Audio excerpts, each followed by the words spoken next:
Hallelujah. राजाओं के राजा, प्रभु के प्रभु, मैं आपका धन्यवाद देता हूँ। थोड़ी देर प्रभु तेरा जीवता वचन सीखने जा रहे हैं। पवित्र आत्मा आप हमें सिखाएं, एक एक की ज्ञान बुद्धि समझ प्रभु यीशु मसीह के नाम में खुल जाए प्रभु, और एक एक को तेरा वचन समझ में आए। हर प्रकार के अंधकार की शक्तियां प्रभु यीशु मसीह के नाम पे दूर हों। सरपंच साहब, उनकी पत्नी और बेटी का मन प्रभु आप खोल दें। हालेलुया। ताकि तेरा जीवता वचन इनके हृदय में वास करे। पवित्र आत्मा आप ही हमारे अध्यापक हैं, आप हमें सिखाएं। प्रभु यीशु मसीह के नाम से मांगते हैं, आमीन।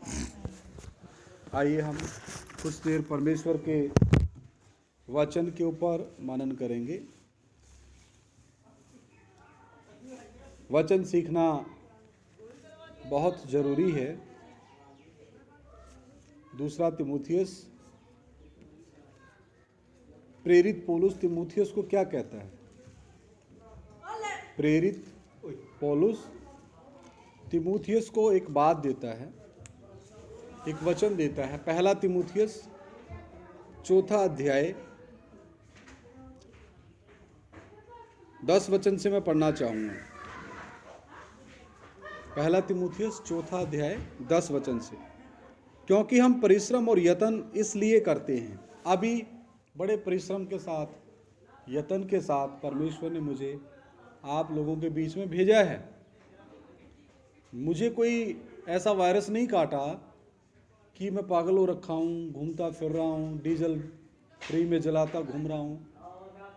लेकिन परमेश्वर ने मेरे अंदर वो परमेश्वर का प्रेम प्रकट किया कि मैं आप लोगों की सुधि लूँ। आप लोग किस हालात में हैं, किस कंडीशन में हैं, जाके पता लगाऊं। तो वचन कहता है क्योंकि हम परिश्रम और यत्न इसलिए करते। मैं उस समय प्रेरित पौलुस तीमुथियुस को बोलता है, अभी मैं आपके सामने और परमेश्वर का पवित्र आत्मा इस मिट्टी के बर्तन को, इस कमजोर मिट्टी के बर्तन को अपने हाथ में लेकर के ये वचन आपके सामने लेके आ रहा है कि हम परिश्रम और यत्न इसलिए करते हैं कि हमारी आशा उस जीवते परमेश्वर पर है। किस पर? जो एकमात्र सच्चा परमेश्वर है, जो सबसे पहला है और सबसे आखिरी है, जो कभी नहीं बदलता, जो सर्वशक्तिमान है, जो सर्वज्ञानी है और सर्वव्यापी है। ये आशा हमारी उस परमेश्वर पर है। और ये पांचों गुण हमें प्रभु यीशु मसीह में देखने को मिलते हैं। प्रभु का अर्थ है मालिक, यीशु का अर्थ है पाप से निजात देने वाला, और मसीह का अर्थ है निजात देने के लिए पूरा पूरा अधिकार और अभिषेक दे करके भेजा गया। किसने भेजा? उसके खुद के परमेश्वरताओं ने, पिता परमेश्वर ने। क्योंकि यूहन्ना रचित सुसमाचार जब हम पढ़ते हैं 1 अध्याय और पहली आयत में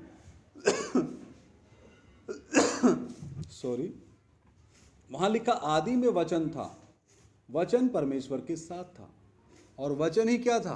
परमेश्वर था।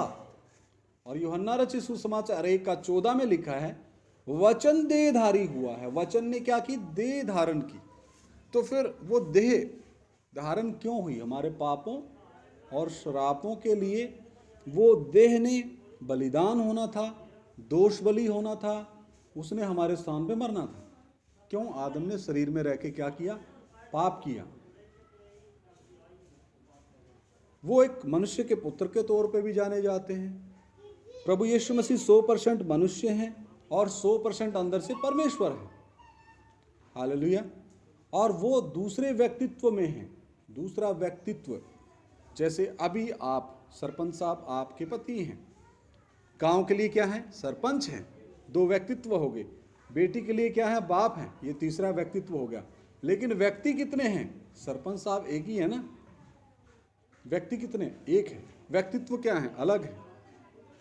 इसी रीति से परमेश्वर, जो आदि में वचन था, वचन परमेश्वर के साथ था और वचन ही परमेश्वर था, वो जब देहधारी होता है, अपने दूसरे व्यक्तित्व में आता है, उसका नाम है प्रभु यीशु मसीह।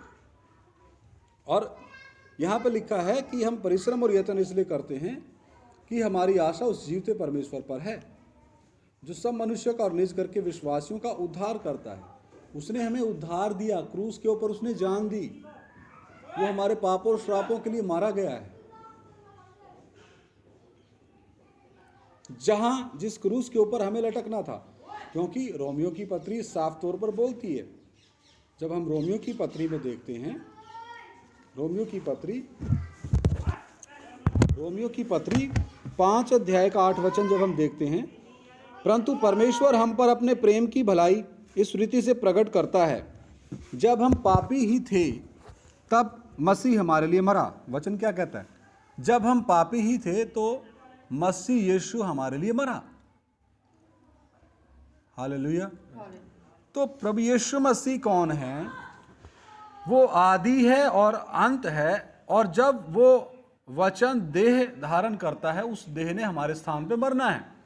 क्योंकि अगर आदम वंशियों को उनके पापों और श्रापों से बचाना है, छुटकारा देना है, क्योंकि आदम ने अदन की वाटिका में पाप किया, परमेश्वर का हुक्म तोड़ा, परमेश्वर की आज्ञा को नहीं माना, तो उसने पाप किया, उसने अपनी आज़ाद मर्जी का गलत इस्तेमाल किया। उस आदम ने अपनी पत्नी की बात को पहले स्थान पर रखा, परमेश्वर की आज्ञा को दूसरे स्थान पर रखा। तो आदम ने क्या किया?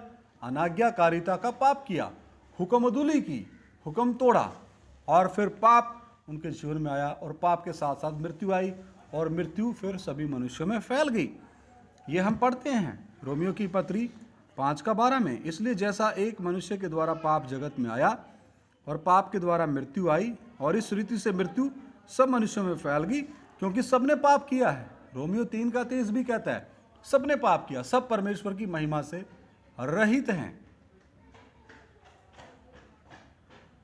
तो आदम ने शरीर में रह करके पाप किया, तो सारे आदम वंशियों के पापों की सजा भी शरीर में रह करके उठानी है, शारीरिक रीति से भी उठानी है। इसलिए तो प्रभु यीशु मसीह को 39 कोड़े मारे गए, मुंह पे मुक्के मारे लोगों ने, थूका भी। वो सब हमारे साथ होना था, जो परमेश्वर देहधारी परमेश्वर के साथ हुआ, परमेश्वर के इकलौते पुत्र, परमेश्वर के मेमने।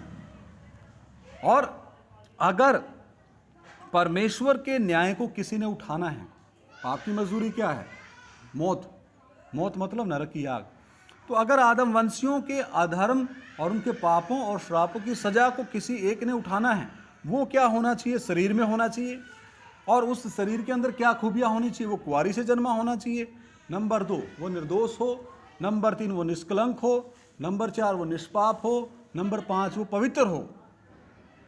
कौन? वो शरीर जिसने क्या करना है? आदम वंशियों के पाप और श्रापों को उठाना है, उनके लिए मरना है। मर के फिर अधोलोक की आग में उस मनुष्य का आत्मा और प्राण भी तड़पना है, वहां भी सभी आदम वंशियों की कीमत देनी है, और फिर वहां से मुर्दों में से जी भी उठना है। हालेलुया। ये खूबी होनी थी, जरूरत थी इन 5 खूबियों की।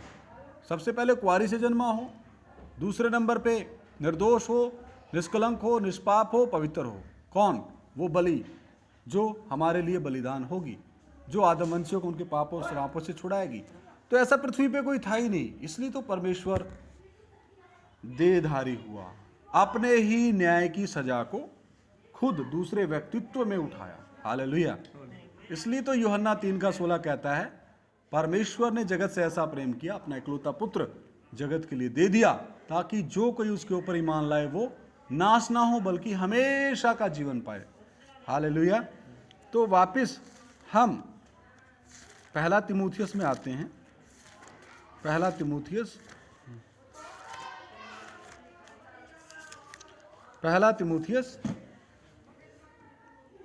4:10, क्योंकि हम परिश्रम और यत्न इसलिए करते हैं। मैं अभी परिश्रम और यत्न इसलिए कर रहा हूं क्योंकि मेरे जीवन में एक काम परमेश्वर ने शुरू किया। परमेश्वर ने मुझे आज्ञा दी मत्ती 28:18 से 20 में कि स्वर्ग और पृथ्वी का सारा अधिकार मुझे दिया गया है। तुम जाओ, सारी धरती, सारे देशों में, सारे धर्म, जाति, बिरादरी के लोगों को सुसमाचार सुनाओ, चेला बनाओ, उन्हें पिता और पुत्र और पवित्र आत्मा के नाम में बपतिस्मा दो, उन्हें तमाम वो बातें मानना सिखाओ जो मैंने तुम्हें सिखाई। फिर देखना, जगत के अंत तक मैं सदा तुम्हारे संग हूँ। उस आज्ञा को मानते हुए, क्योंकि मैंने परमेश्वर के घराने में क्या पाया? जन्म पाया। मेरा नया जन्म हुआ है, नया जन्म, आत्मिक जन्म हुआ है। मैं परमेश्वर के घराने में जन्म पाया हूँ 2013 में। अप्रैल 2013 से ही परमेश्वर के घराने में जन्म पाने के लिए परमेश्वर की कृपा मेरे ऊपर हुई। तो वो जो मेरे अंदर आया है अविनाशी बीज, वो कहता है ये भी बच जाए, वो भी बच जाए। परमेश्वर की खुशखबरी का सुसमाचार सुनाओ, हर जाति हर धर्म के लोगों को ये सुसमाचार सुनाओ, उन्हें चेला बनाओ। वो परमेश्वर के प्रेम में, क्योंकि दुनिया क्या हो रही है, नाश हो रही, पाप की मजदूरी तो मौत है। कितने लोग प्रतिदिन मर रहे हैं अलग अलग प्रकार से। वो अगर बिना प्रभु यीशु मसीह के इस पृथ्वी को छोड़ के जाते हैं तो वो अंतिम न्याय में फंसेंगे। वो अधोलोक की आग में तब तक तड़पते रहेंगे, वो धनवान के साथ तड़पते रहेंगे। इसलिए मैं परिश्रम और यत्न करता हूं, क्योंकि मेरे अंदर कोई आया है जो मुझे मोटिवेट करता है, जो मुझे मसीह का प्रेम, जो मुझे मजबूर करता है कि जाइए, वहां भी जाइए। अन्यथा आराम किसको पसंद नहीं है, लेकिन एक कहावत भी, आराम हराम है, खाली दिमाग शैतान का घर है। दोनों ही बातें सही हैं। मुझे भी अच्छा लगता है मैं पत्नी बच्चों के साथ रहूं, लेकिन जब परमेश्वर देहधारी हुआ और लोगों को जब वचन सुना रहा था, तो जब वो भीड़ को वचन बता रहा था, कौन? प्रभु यीशु मसीह। लोगों ने बोला तेरी माता और तेरे भाई आए मिलने, तुझे बाहर बुला रहे हैं। बोला कौन है मेरी माता, कौन है मेरे भाई? यही हैं जो मेरा वचन कहना मानते। हालेलुया। तो असली जो रिश्ता है वो है आत्मिक रिश्ता, मसीह भाई बहनों का रिश्ता जो सदा तक रहेगा। शारीरिक जो रिश्ते, दुनियावी रिश्ते तो यहीं तक है, इस पृथ्वी तक। क्या हमारा एक आत्मिक रिश्ता भी बना है? क्या हम परमेश्वर के घराने में जन्म पाए हैं? ये भी सोच विचार करना बहुत जरूरी। आगे एक वचन और पढ़ के हम प्रार्थना करते हैं। पहला तिमुथियुस 4 का 11, 12 और 13। इन बातों की आज्ञा दे और सिखाता रहे। अभी मैं जो काम कर रहा हूँ, सिखा रहा हूँ, परमेश्वर ने मेरे को प्रेरित किया है, परमेश्वर ने मुझे प्रेरणा दी है, मुझे भेजा है कि जाइए वचन बताइए, क्योंकि ये एक जिम्मेदारी का काम है। कोई तेरी जवानी को तुच्छ ना समझने पाए, पर वचन और चाल चलन और प्रेम और विश्वास और पवित्रता में विश्वासियों के लिए आदर्श बन जा। जब तक मैं ना आऊं तब तक पढ़ने और उपदेश देने और सिखाने में लोलीन रह। क्या करने में? प्रेरित पौलुस बोलता है जब तक हे तिमोथियुस मैं ना आऊं तब तक पढ़ने में, वचन पढ़ने में और उपदेश देने में और सिखाने में लगा रहे। कोई तेरी जवानी को तुच्छ ना समझने पाए। हालेलुया। तो यहां पर लिखा इन बातों की आज्ञा दे, सिखाता रहे, वचन में, चाल चलन में, प्रेम में, विश्वास में, पवित्रता में, विश्वासियों के लिए आदर्श बन जा।